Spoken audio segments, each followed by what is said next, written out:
You mean the law firms that were going after, that went after me for 4 years, ruthlessly, violently, illegally? You mean, are those the law firms you're Why is talking? Trump attacking big law firms? Back in 2017, when Trump first took office, big law firms gave thousands of hours of pro bono work, free work that makes the firm look good, to stymie some of Trump's policies that were, a bit unjust, like the travel ban. When he got back into office, it looks like he wanted some. February 25th, 2025, Trump's first target was a firm called Covington Burling through his executive order to suspend security clearances from their firm.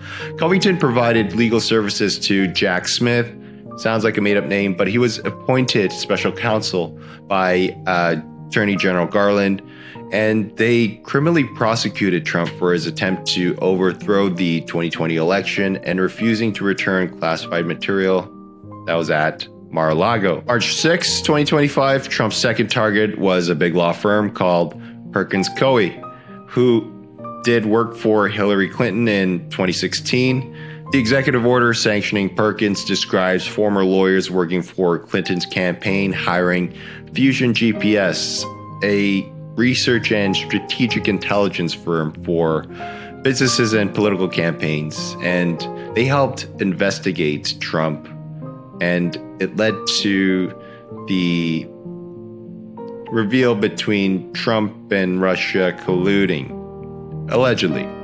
The executive order claims that the sanctions are because of national security reasons and discriminatory hiring practices under diversity, equity, and inclusion. The next target on March 14th was another major big law firm, Paul, Weiss. The comma is very important for some reason. The executive order accused Paul Weiss of undermining judicial process because the firm's pro bono work and definition of public interest leaned a bit to left.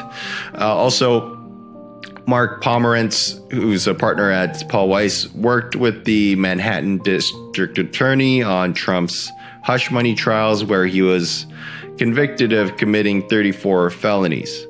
This gets way more juicy, but we'll get back to that in a bit.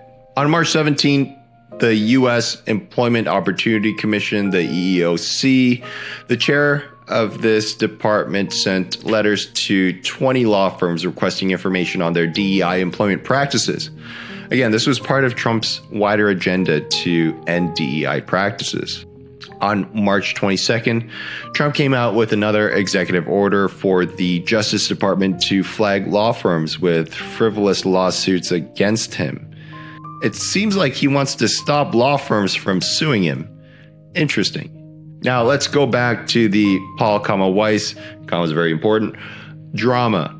The firm's chair, Brad Karp, who is the pinnacle of big law lawyer. He looks like the archetype.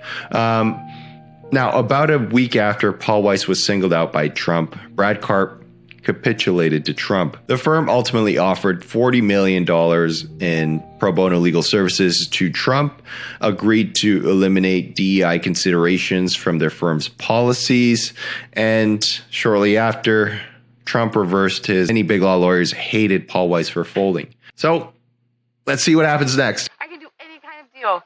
I'm a fucking great lawyer. And I was like, maybe I'll just leave. Maybe I'll go to K&E and tell them to fuck off.